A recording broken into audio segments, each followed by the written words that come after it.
शुक्लाम्बरधरं विष्णुं शशिवर्णं चतुर्भुजं प्रसन्नवदनं ध्यायेत् सर्वविघ्नोपशान्तये। श्री परमात्मने नमः। अथ श्रीमद्भागवद्गीता महात्म्यं।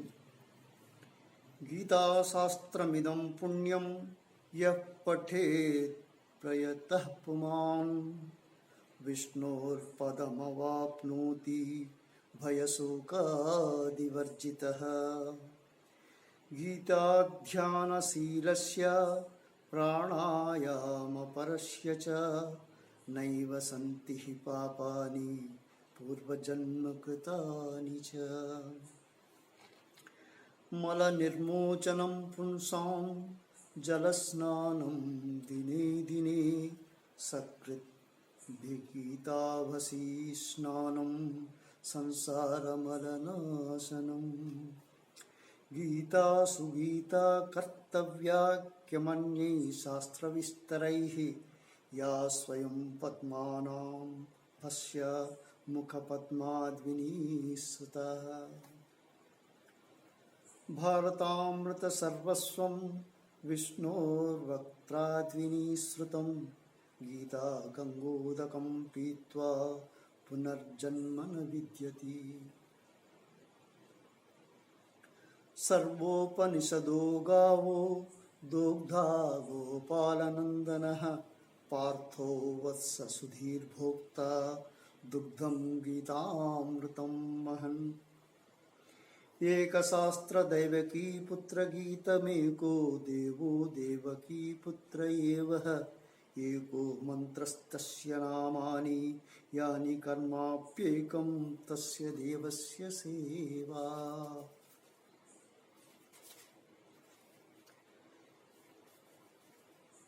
श्री परमात्मने नमः।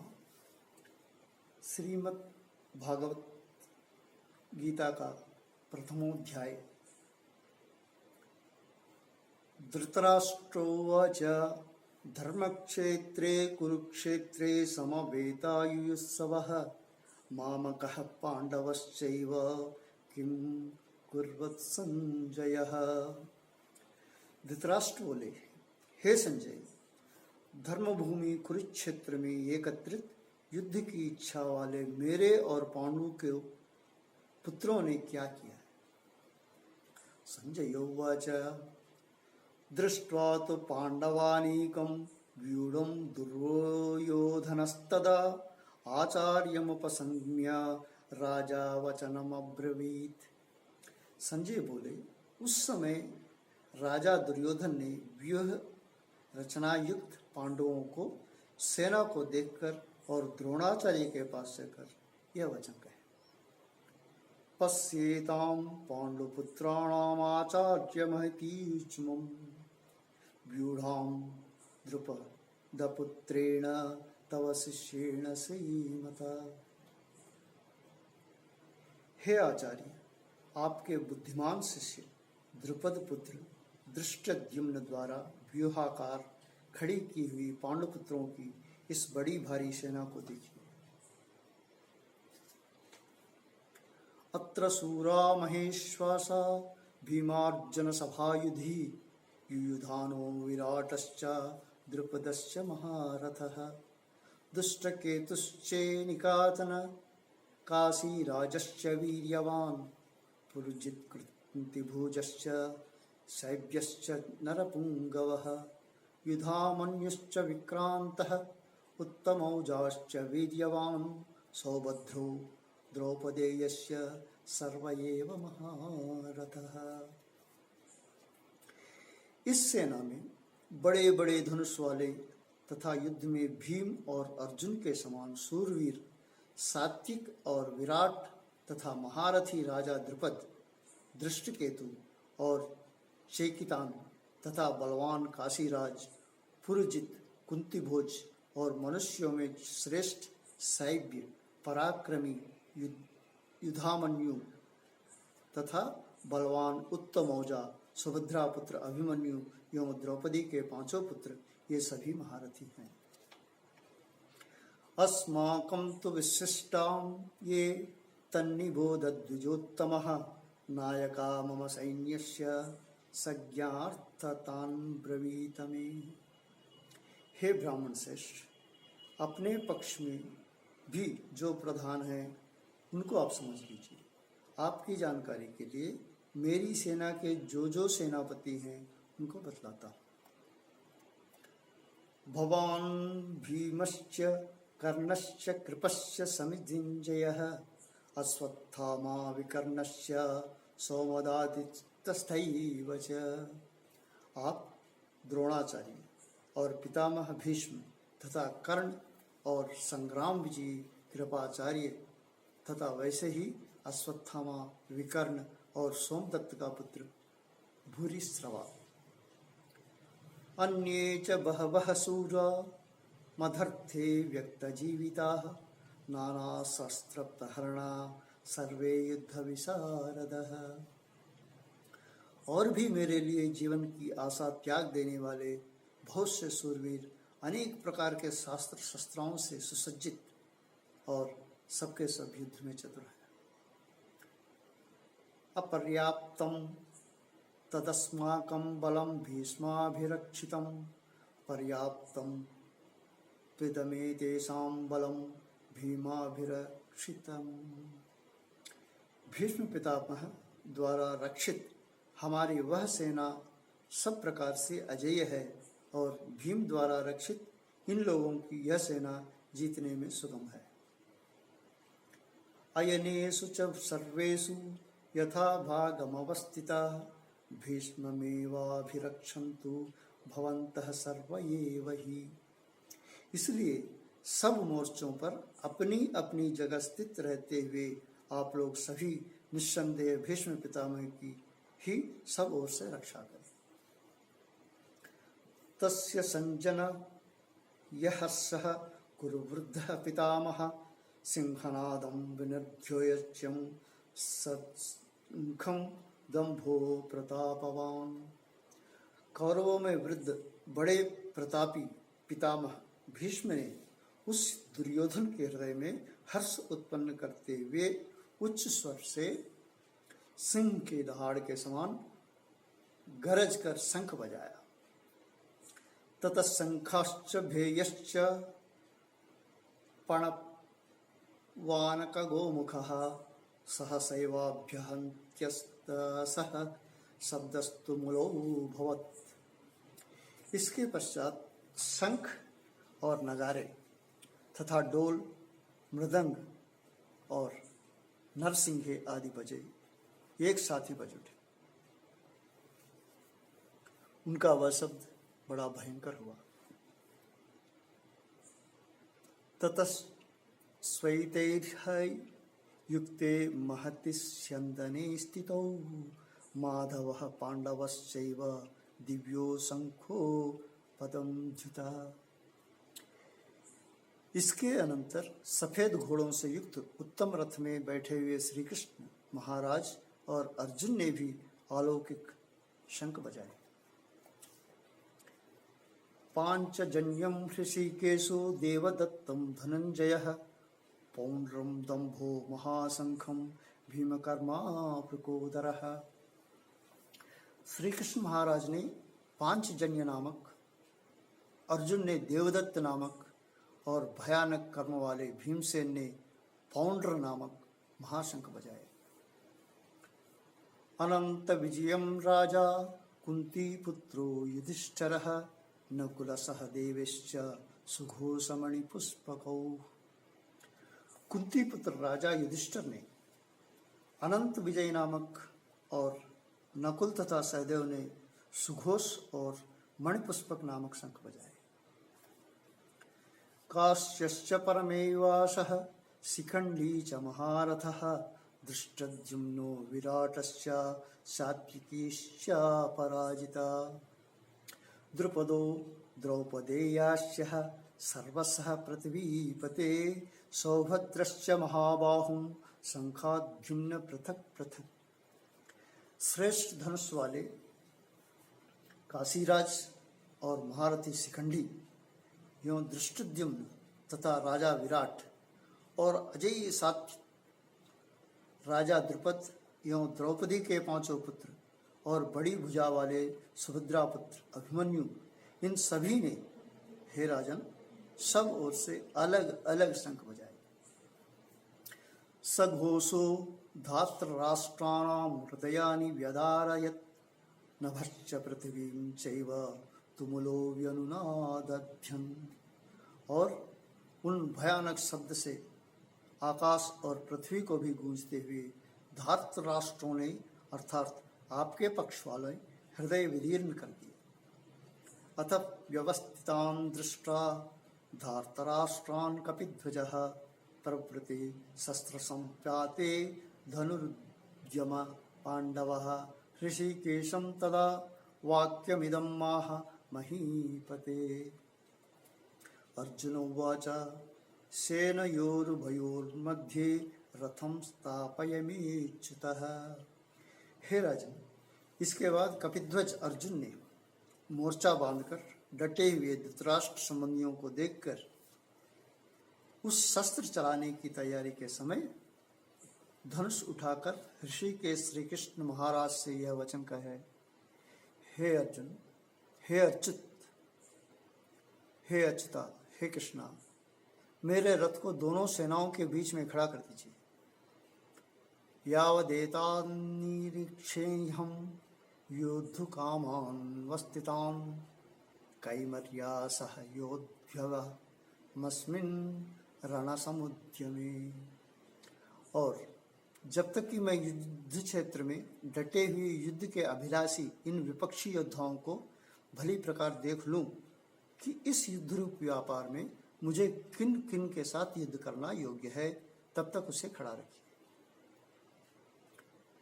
योत्सस्यमानानवेक्षेऽहं यः यतोऽमुत्र समागतः धार्तराष्ट्रस्य दुर्बुद्धे युद्धे प्रियचिकीवर्षः।